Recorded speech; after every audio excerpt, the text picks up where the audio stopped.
Pourquoi Adidas s'appelle Adidas? Pourquoi Ikea s'appelle Ikea? Pourquoi mon chien Patoche est mort? Pourquoi Lego s'appelle Lego? Si vous voulez la réponse à toutes ces questions, vous êtes tombé sur la bonne vidéo. Numéro 1, Adidas. Adolf Dassler ne savait pas trop comment appeler sa marque de pompe, alors il lui a donné son nom. Mais comme Adolf Das, ça ne marchait pas, il a pris son surnom Adi.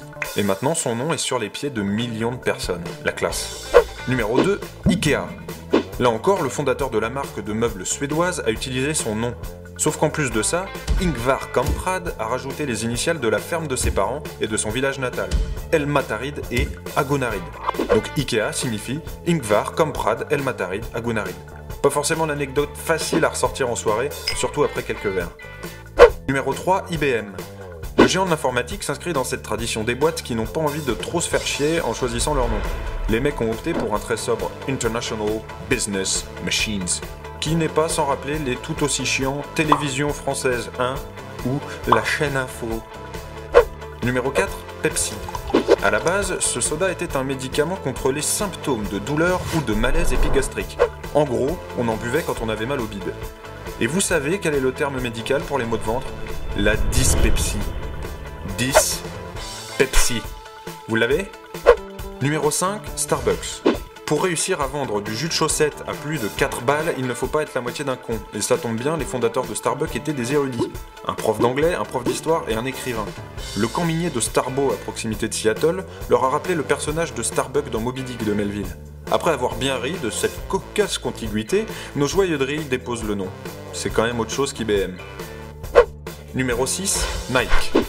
A priori, prendre le nom de la déesse grecque de la victoire, Nike, c'était une super idée. Mais pour le marché francophone, les mecs se sont vite rendus compte que dire « j'ai des chaussures Nike » ne serait pas très vendeur, et ils ont viré l'accent. Cette divinité a également inspiré le prénom Nicolas ou le nom de la ville de Nice, et ça on vous le donne gratos, ça fait plaisir. Numéro 7, Audi. Le fondateur de la marque a un joli nom, Auguste Horch, mais il l'a déjà utilisé pour monter une autre boîte. Du coup, il décide de traduire son patronyme en français, mais ça donne « écoute !» et il trouve ça tout pourri. Alors il essaye en latin, et ça donne « Audi !» Et là il se dit « putain, c'est excellent, c'est gourmand, on garde !» Et ils ont gardé.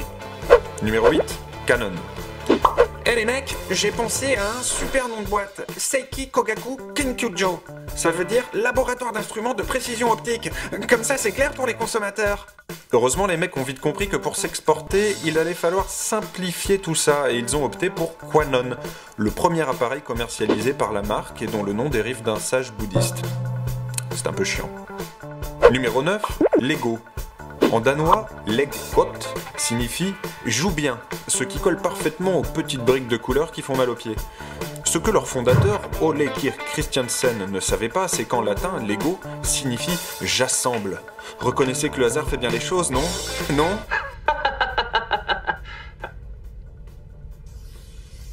Numéro 10, Yahoo! Au départ, Yahoo s'appelait « le guide de Jerry pour le World Wide Web », ce qui est nul à chier. Pour s'inscrire dans la nomenclature de l'université Stanford, le nom du projet devait commencer par un Y. Du coup, les mecs sont allés chercher le nom des humains dans le voyage de Gulliver de Jonathan Swift, et paf, ça a fait de l'internet. We're gonna take a ride on the internet, and today our destination is the World Wide Web. Bonus, Topito. Quel mystère se cache derrière le nom de cette multinationale? Est-ce que le nom du fondateur est Jean-Luc Topito? Est-ce que Topito signifie succès en vieux slave? Est-ce que l'idée de ce site est née à Topito dans l'Essonne? Nul ne le sait vraiment. Ah, et Patoche mon chien n'est même pas mort. Il est parti en vacances au pays des chiens. C'est papa qui l'a dit.